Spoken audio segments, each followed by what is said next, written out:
เ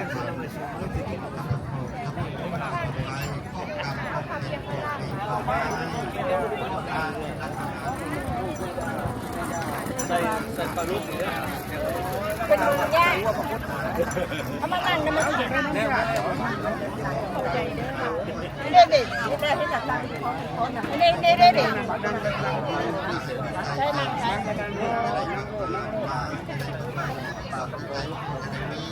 มันมีความฮักมีความแพงซึ่งกันและกันมีความเพื่อแผ่ซึ่งแย้มใจซึ่งกันและกัน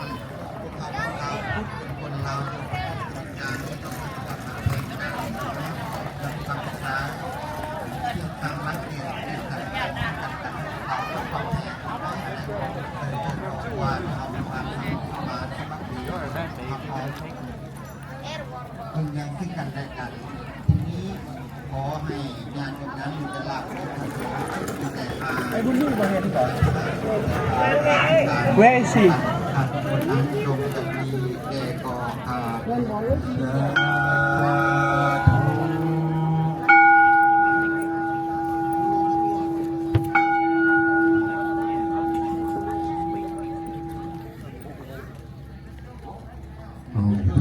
เงิน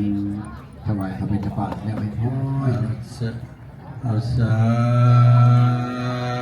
ธุสาธุสาธุ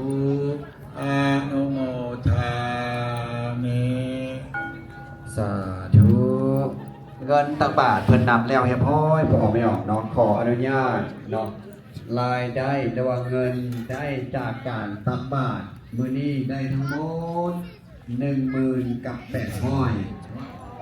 10800ขอโมทนาสาธุ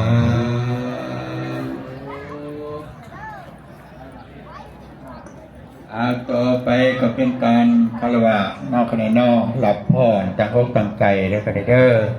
กายนาวาจานาวาเจตัสสะพุทเทกุกัมมังปะกะตังมายายังพุทโธปฏิคันหันตัวจยันตังกานันจะเดสังวลิตุงอพุทเทกายเย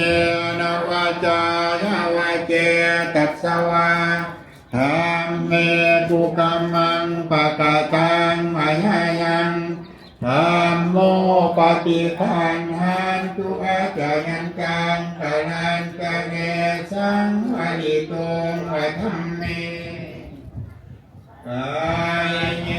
นวาจายาวาเจตัสสะวะสังฆเขกุกัมมังปะกะตังมายายังสังโฆปฏิคันหันตุอาจายันกังกานันกะเนสังวลิตุงวะสังฆเขยะถาวาริวหาปุราปาริปุเรนติสาคลังเอวะเมวะอิโตทินังเตตานังอุปกปปติอิจิตังปฏิตังตุมหังคิปะเมวะสมิสสตุสัพเพปุเรนตุสังกปาจันโทปนาระโสยะถามะนิโสติระโสยะถานิติโยวิวาชันตุสัพพะโรโควินาศตุมาเตภวันวันตรายโยสุขีจิขายุโกภวะอภิวันธนาสิริสนิจังวันตาปัจจายโนจัตตาร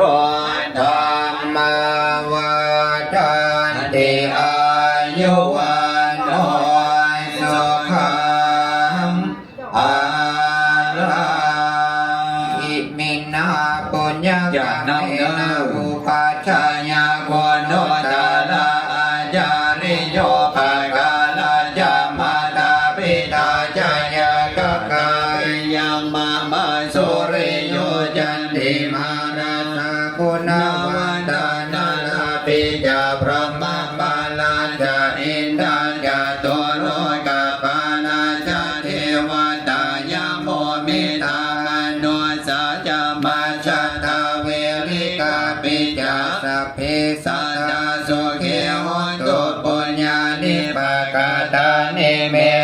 ขังจะเทเวตาเทตุกิปังปะเปตะโวมาตังอิมินาปุญญกาเมนะอิมินาอุติเสนาจะเขปังสุลเพเจวตานุปาทานเสธานังเยสันตานิหินาธรรมายาวานิพานาโตมังมานาสันตุสัพพะทาเยวายาธาสโตภาเวภาเวอุจโจจิตาสติปัญญาสันเลโกเรยามินามานาราพันโตโนกาสังกาจุจาวิเยโสเมพุทธาติภาวาโลนาโทธัมโมนาโทวาโลธัมโมนาโทปัจเจกพุทโธจะสังโฆนาโทตะโรมามาเดโสธัมมา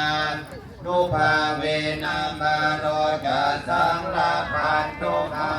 เตยันตัวโพธิยาโมเทสังขยานังนันทิวัตโรเอวังตวังวิจโยโหหิจยานุสยมังคาเทนะปาราจิตาปาลังเกเสเสปัญญเวโพกาเลอภิเสเกสัพพะพุทธานังอาคาปะโตปะโมทันเทสุนังคตังสุมังคลังสุปาปานังสุติตังสุขโนสุโมโหโตจะสุเยทังพรหมจารีสุปะทังกินังกายกรรมังวาจากรรมังปะทังกินังปะทังกินังมโนกรรมังปะนิเทเรปะทังกินังปะทังกินานิกาตวานลปันตันเทปาราเน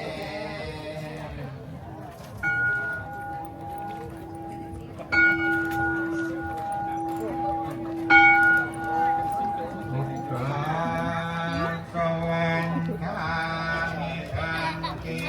สัมพันอัปปะลาคันสังเอกุนเตมยาปะรังโกจันชาตินาอนุโมทิตาพังปินาตตังปุญญังไมหังภาคังอังคาตุสาจัตตารโอธรรมาวัฏันติอายุวันโนสุขัง ใครหูกใครหูก ว่านั่นเนี่ยร้ายเนี่ยก็ได้ เราทำดีแล้วหน่อย อาจารย์ใส่ก็ได้นี่ เดี๋ยวมีอะไรก็จะได้ร้ายก่อนแห้ง